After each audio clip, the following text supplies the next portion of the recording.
प्रसार भारती अभिलेखागार की प्रस्तुति सदाबहार सुनहरे दौर का अनमोल खजाना।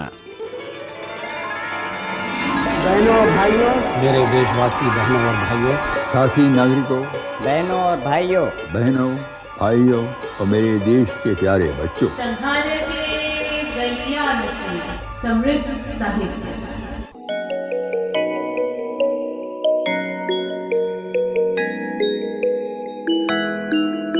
मैं औरों की तो नहीं बात पहले अपनी ही लेता हूँ। मैं पड़ा खाट पर बूटों को ऊँटों की उपमा देता हूँ। मैं खटरागी हूँ, मुझको तो खटिया में गीत फूटते हैं। छत की कड़ियाँ गिनते गिनते छंदों के बंद टूटते हैं। मैं इसीलिए तो कहता हूँ, मेरे अनुभव से काम करो। यह खाट बिछा लो आंगन में, लेटो बैठो आराम करो। ये पंक्तियां हैं प्रख्यात कवि और मशहूर स्वतंत्रता संग्राम सेनानी पंडित गोपाल प्रसाद व्यास की।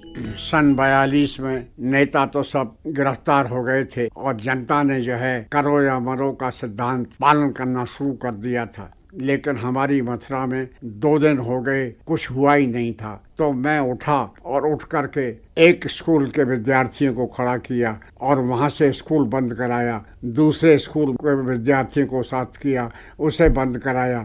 और फिर जो गवर्नमेंट स्कूल था उस पर जाकर के हम धावा विद्यार्थियों ने 400-500 विद्यार्थी इकट्ठे हो गए थे और उसको घेर लिया। तो वहाँ के प्रिंसिपल ने, जो अंग्रेज था, छावनी को फ़ोन कर दिया। फौज आ गई और पुलिस आ गई और हवा में गोलियां चलने लगी। तो मैं और मेरे साथी भागे वहाँ से कहते हुए कि गोली चल गई, गोली चल गई।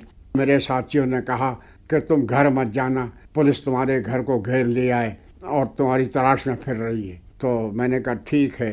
तो मैं वहाँ से सीधा चला तो मुझे ऐसा आभास हुआ कि पीछे पुलिस भी आ रही है। तो मैं जमुना में कूद पड़ा और जमुना में कूद पड़ा तो मैं तैराक अच्छा था, तो बस ऊपर से गोलियां चलती रही और मैं डुबकी मार मार के जमुना को पार करता रहा। गोलियां बंद हो गई और मैं जमुना के पार हो गया और वहाँ से जो है लड़खड़ाता हुआ रेल की पटरी के रास्ते से मैं राया गया, मुरसान गया और हाथरस में जाकर के कुछ औजार खरीदे। कुछ हथियार खरीदे नहीं बल्कि स्वतंत्रता सेनानी लोगों से प्राप्त किए और प्राप्त करके मैं भिंड के जंगलों में निकल गया। गांधी जी से प्रभावित होकर छात्रकाल में ही व्यास जी स्वतंत्रता आंदोलन में कूद पड़े। बाद में उन्होंने पत्रकारिता की ओर रुख किया।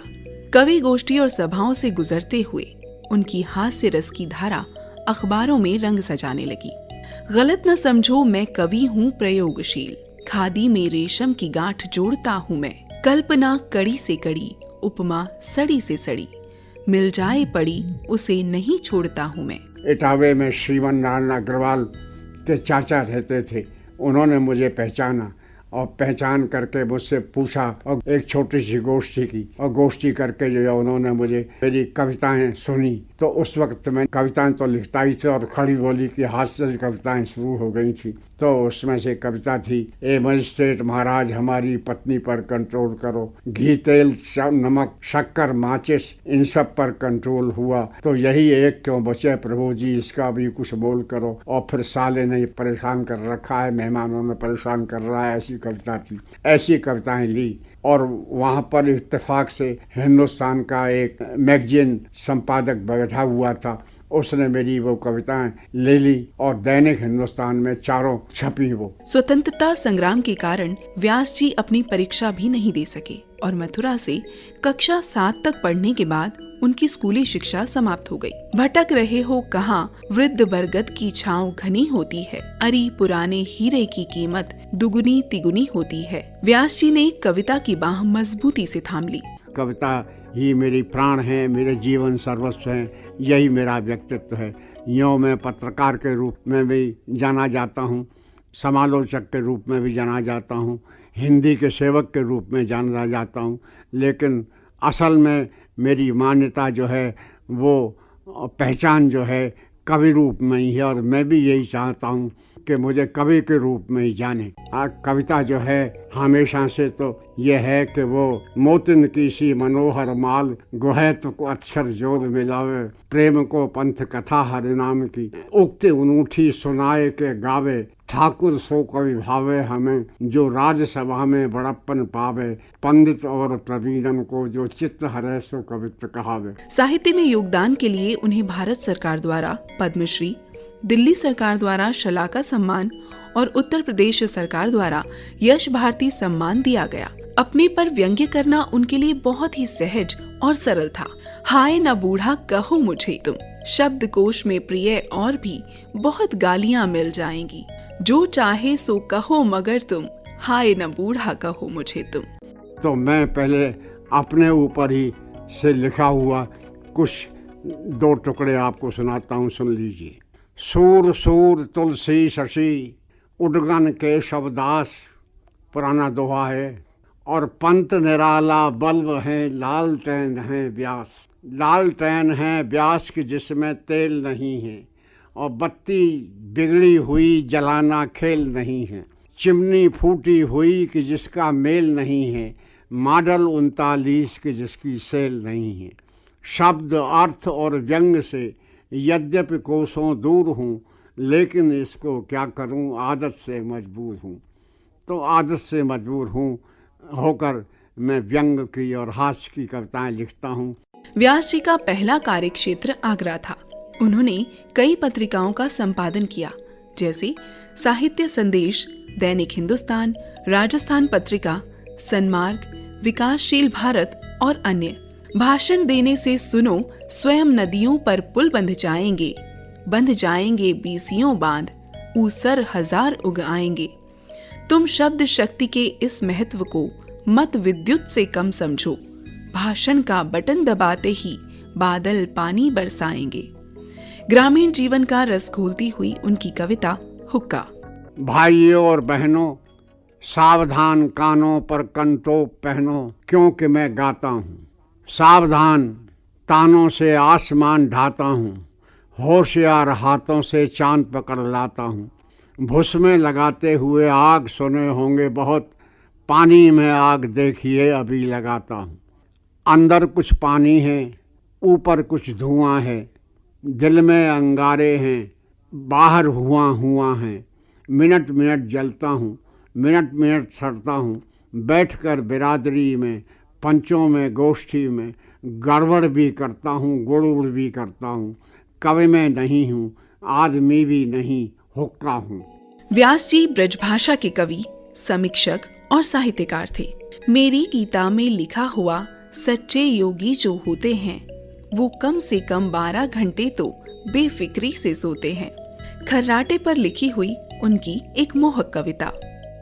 तुलसी जग में आए के कर लीजिए 2 काम, छक्कर भोजन कीजिए मुंह ढककर आराम। मुंह ढककर आराम द्वार पर यह लिख दीजिए, सोए रहा हूँ अबई मोय दर्शन मत दीजिए। जागे सो पावे नहीं, सोवे सो सुख पाए, जननी ऐसो पूत जन पढ़ते ही खर्राए। ये खर्राटे हैं। खर्राटे ऐसे मुखर पारंपरिक अकूत, आंगन में बैठी मनो मल्लो काते सूत।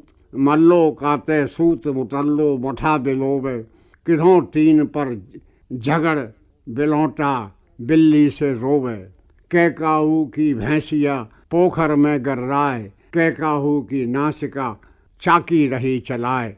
ये ऐसे खर्राटे हैं। खर्राटे क्यों कहे तो हो, कहो षड्ज संधान। और खींच रहे बंदूक मियाँ 9 गज की तान। 9 गज की तान के जैसे करें गरारे, अटक कंठ में गए तेल के शक्कर पारे। किधों नाकते बह रही कविता नई अचूक, और तान समालोचक रहे सोए बंदूक। कहो कैसी कही। खर्राटे खर खर करें और खटिया चरचर होए, छुर छोरी चीखन लगी छोरा दीनों रोए। बैल खूंटाते भाजो और कुत्ता सोचन लगो, बजे ये कैसो बाजो। मुँह से घर में घुस गए मौसी धुने लिलार, घरबारी ठोके करम भले मेरे भरतार। बालम पड़े पलंग पर चारों कोने चित्त, और गोरी बत्ती जोर के बाँचे व्यास कवित्त कि जैसे कि लंबी ले उसासें, दिन भर सानी सी चरे और रात पड़ो खर्राए, झकझोरूं तो हे सखी मरो मरो चिल्लाए, कहो कैसी कही। सामाजिक, साहित्यिक, राजनीतिक व्यंग्य और कटाक्ष लिखने की वजह से उन्हें हास्य रसावतार भी कहा गया। वो सहज रूप से आसपास की वस्तुओं पर, समाज पर और रिश्तों पर व्यंग्य लिखते थे। साली है पायल की छमछम, साली है चमचम तारा सी, साली है बुलबुल सी चुलबुल, साली है चंचल पारा सी। यदि इन उपमाओं से भी कुछ पहचान नहीं पाए हो तो हर रोग दूर करने वाली साली है अमृत धारा सी। पशु जगत के ऊपर उनकी यह कविता। आदमी में और रीछ में क्या अंतर है कि आदमी की शेप बनती है, रीछ की नहीं। आदमी में और बंदर में क्या अंतर है कि बंदर के पूंछ है, आदमी की पूंछ नहीं। आदमी में और हाथी में क्या अंतर है कि हाथी पर अंकुश लगता है, आदमी पर नहीं। और आदमी में और नेता में क्या अंतर है कि आदमी नेता हो सकता है, नेता आदमी नहीं। व्यास जी ने 50 से अधिक हिंदी ग्रंथ लिखे। इनमें खंड काव्य, काव्य संग्रह, व्यंग्य विनोद, ललित निबंध, जीवनी, यात्रा संस्मरण और समीक्षा हैं। नेताजी सुभाष चंद्र बोस पर उन्होंने लिखा, वे कहाँ गए वे कहाँ रहे, ये धूमिल अभी कहानी है, हमने तो उसकी नई कथा आजाद फौज से जानी है।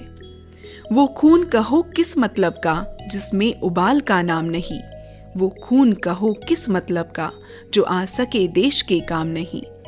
राष्ट्रभक्ति में डूबी उनकी एक और कविता। पर यह साधारण पत्र नहीं, आजादी का परवाना है, इस पर तुमको अपने तन का कुछ उज्जवल रक्त गिराना है।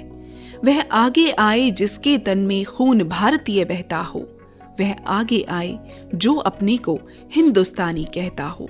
देखा पूरब में आज सुबह एक नई रोशनी फूटी थी, एक नई किरण ले नया संदेशा आंगन बान सी छूटी थी, एक नई हवा ले नया राग कुछ गुनगुन करती आती थी।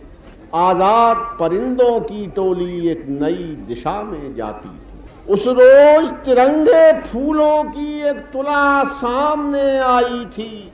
उस रोज तुला ने सचमुच ही एक ऐसी शक्ति उठाई थी जो अतुल नहीं तुल सकती थी दुनिया की किसी तराजू से, जो ठोस सिर्फ बस ठोस जिसे देखो चाहे जिस बाजू से, वह महाशक्ति सीमित होकर पलड़े पर आन विराजी थी।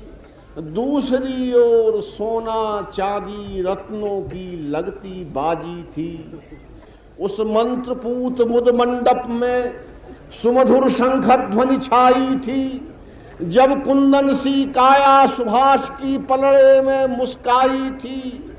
एक वृद्धा का धन सर्वप्रथम उस स्वर्ण तुला पर आया था, सोने की ईंटों में जिसने अपना सर्वस्व चढ़ाया था। गुजराती माँ की 5 ईंट मानो पलड़े में आई थी, या पंच यज्ञ से हो प्रसन्न कमला ही वहां समाई थी।